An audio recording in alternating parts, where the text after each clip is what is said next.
News is on our side, absolutely not. On the Pacific side, of course, Dora, but the Atlantic, very quiet. Nothing expected for at least the next 5 days. That ought to get us to the end of June. After that, we'll have to wait and see. More on that in a second. Let's look at the weekend rain and map of the valley. Try to find the spots where there wasn't rain. There's an area kind of north of Don and Alamo up to just south of Edcouch-Elsa, some other places in the coastal counties. A little closer look into McAllen, Edinburgh area. You see how it was real spotty. North McAllen had almost 3 inches of rain. Just north of Edinburgh, more than 2.5 inches, but an inch or less in downtown Edinburgh. So it just depends on where you were. There's 1.5 inches north of Weslaco, but just about 5 miles west of that, nothing. About 5 miles east of that, nothing. So again, just depends on your location. Willacy County, up to an inch, inch and a half, or Cameron County rather, an inch to an inch and a half in many places, and now Willacy County, some places seeing, almost everybody seeing at least something. Even up here where it was light, there was at least some rain over the weekend. Now today, here's what's going on in Texas. There's been a lot of rain in the state. There's still some tonight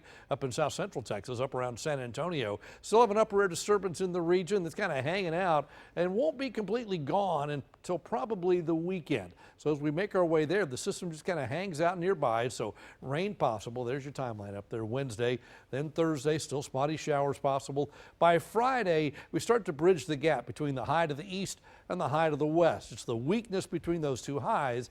That's the weak trough. That's the weak disturbance. Eventually, it disappears from the map and the highs go from one to the other. We're right under the middle of it, and then we're drier. Can't completely rule out a sea breeze shower, but that should be about it with drier weather then moving in by the end of the weekend, the first part of next week. Here's your tropical satellite.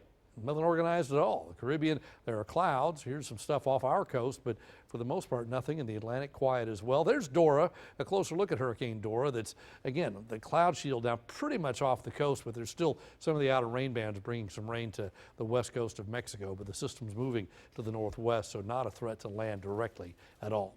Our rain chances, tomorrow's the best chance, and look, just stair steps down after that, all the way down to mainly dry for Sunday and Monday. Of course, as the rain chances go down, you know what the high temperatures do.